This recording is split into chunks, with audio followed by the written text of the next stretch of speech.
Navy Day by Harry Harrison, originally published in If Worlds of Science Fiction, January 1954. Narrated by Tom Trussel. General Wingrove looked at the rows of faces without seeing them. His vision went beyond the Congress of the United States, past the balmy June day to another day that was coming. A day when the army would have its destined place of authority. He drew a deep breath and delivered what was perhaps the shortest speech ever heard in the hallowed halls of Congress. The General Staff of the U.S. Army requests Congress to abolish the archaic branch of the armed forces known as the U.S. Navy. The aging senator from Georgia checked his hearing aid to see if it was in operating order, while the press box emptied itself in one concerted rush and a clatter of running feet that died off in the direction of the telephone room. A buzz of excited comment ran through the giant chamber. One by one, the heads turned to face the naval section, where rows of blue figures stirred and buzzed like smoked-out bees. The knot of men around a paunchy figure heavy with gold braid broke up, and Admiral Fitzjames climbed slowly to his feet. Lesser men have quailed before that piercing stare, but General Wingrove was never the lesser man. The Admiral tossed his head with disgust, every line of his body denoting outraged dignity. He turned to his audience, a small pulse beating in his forehead. "I cannot comprehend the General's attitude, nor can I understand why he has attacked the Navy in this unwarranted fashion. The Navy has existed and will always exist as the first barrier of American defense. I ask you, gentlemen, to ignore this request as you would ignore the statements of any person, slightly demented. I should like to offer a recommendation that the General's sanity be investigated and an inquiry be made as to the mental health of anyone else connected with this preposterous proposal." The General smiled calmly. "I understand, Admiral, and really don't blame you for being slightly annoyed. But please let us not bring this issue of national importance down to a shallow personal level. The Army has facts to back up this request, facts that shall be demonstrated tomorrow morning." Turning his back on the raging Admiral, General Wingrove included all the assembled Solons in one sweeping gesture. "Reserve your judgment until that time, gentlemen. Make no hasty judgments until you have seen the force of argument with which we back up our request. It is the end of an era. In the morning, the Navy joins its fellow fossils, the dodo and the brontosaurus." The Admiral's blood pressure mounted to a new record, and the gentle thud of his unconscious body striking the floor was the only sound to break the shocked silence of the giant hall. The early morning sun warmed the white marble of the Jefferson Memorial and glinted from the soldiers' helmets and the roofs of the packed cars that crowded forward in a slow-moving stream. All the gentlemen of Congress were there, the passage of their cars cleared by the screaming sirens of motorcycle policemen. Around and under the wheels of the official cars pressed a solid wave of government workers and common citizens of the capital city. The trucks of the radio and television services pressed close, microphones and cameras extended. The stage was set for a great day. Neat rows of olive-drab vehicles curved along the water's edge. Jeeps and half-tracks shouldered close by weapons carriers and six-bys, all of them shrinking to insignificance beside the looming patterned tanks. A speaker's platform was set up in the center of the line, near the audience. At precisely 10 a.m., General Wingrove stepped forward and scowled at the crowd until they settled into an uncomfortable silence. His speech was short and consisted of nothing more than amplifications of his opening statement that actions speak louder than words. He pointed to the first truck in line, a 2.5-ton filled with an infantry squad sitting stiffly at attention. The driver caught the signal and kicked the engine into life. With a grind of gears, it moved forward towards the river's edge. There was an indraw gasp from the crowd as the front wheels ground over the marble parapet. Then the truck was plunging down toward the muddy waters of the Potomac. The wheels touched the water, and the surface seemed to sink while taking on a strange, glassy character. The truck roared into high gear and rode forward on the surface of the water surrounded by a saucer-shaped depression. It parked 200 yards offshore, and the soldiers, goaded by the sergeant's bark, leapt out and lined up with a showy "present arms." The general returned the salute and waved to the remaining vehicles. They moved forward in a series of maneuvers that indicated a great number of rehearsal hours on some hidden pond. The tanks rumbled slowly over the water, while the jeeps cut back and forth through their lines in intricate patterns. The trucks backed and turned like puffing ballerinas. The audience was rooted in hushed silence, their eyeballs bulging.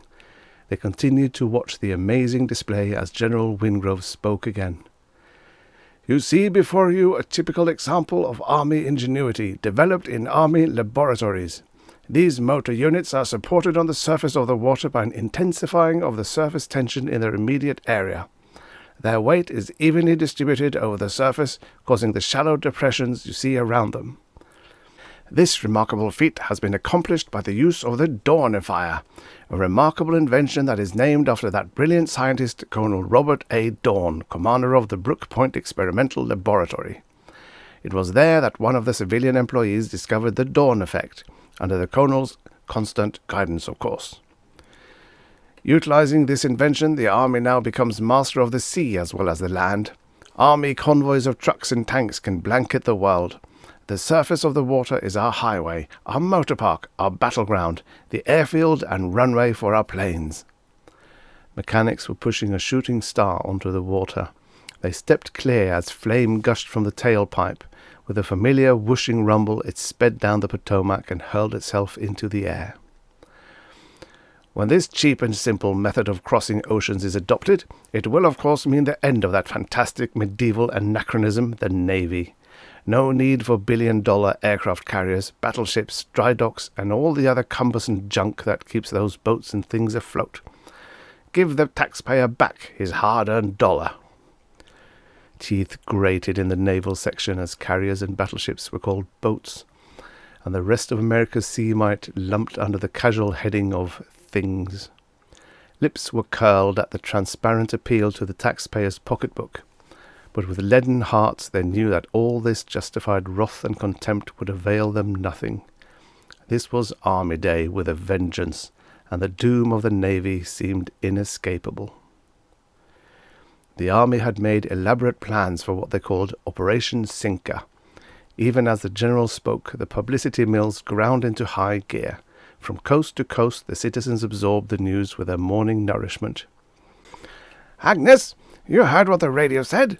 The Army's going to give a trip around the world in a B-36 as a first prize in this limerick contest. All you have to do is fill in the last line and mail one copy to the Pentagon and the other to the Navy." The Navy mail rooms had standing orders to burn all the limericks when they came in, but some of the newer men seemed to think the entire thing was a big joke. Commander Bullman found one in the mess hall. "The Army will always be there, on the land, on the sea, and the air, so why should the Navy take all of the gravy?"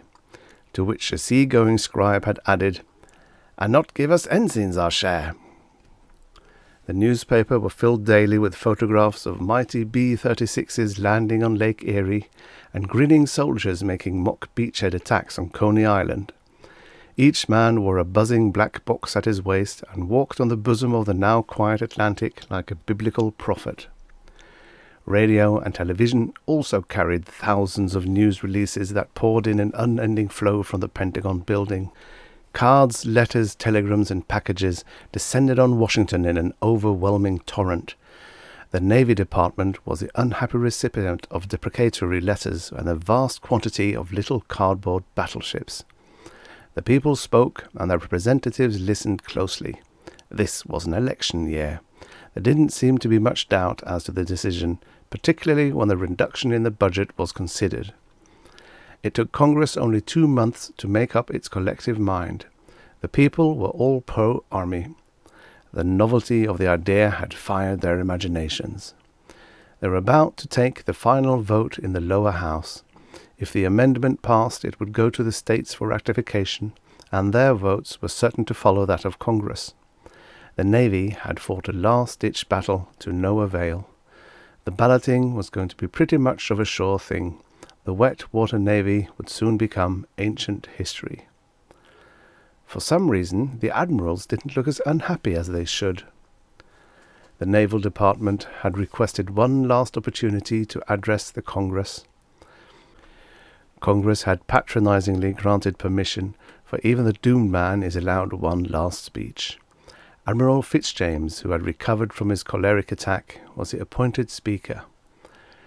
"Gentlemen of the Congress of the United States, we in the Navy have a fighting tradition. We damn the torpedoes and sail straight ahead into the enemy's fire if that is necessary. We have been stabbed in the back. We have suffered a second Pearl Harbor sneak attack. The Army relinquished its rights to fair treatment with this attack. Therefore, we are counter-attacking." Worn out by his attacking and mixed metaphors, the Admiral mopped his brow. "Our laboratories have been working night and day on the perfection of a device we hoped we would never be forced to use. It is now in operation, having passed the final trials a few days ago. The significance of this device cannot be underestimated. We are so positive of its importance that we are demanding that the Army be abolished." He waved his hand toward the window and bellowed one word: "Look!" Everyone looked. They blinked and looked again. They rubbed their eyes and kept looking. Sailing majestically up the middle of Constitution Avenue was the battleship Missouri. The Admiral's voice rang through the room like a trumpet of victory. "The Mark I debinder, as you see, temporarily lessens the binding energies that hold molecules of solid matter together. Solids become liquids, and a ship equipped with this device can sail anywhere in the world, on sea or land. Take your vote, gentlemen. The world awaits your decision."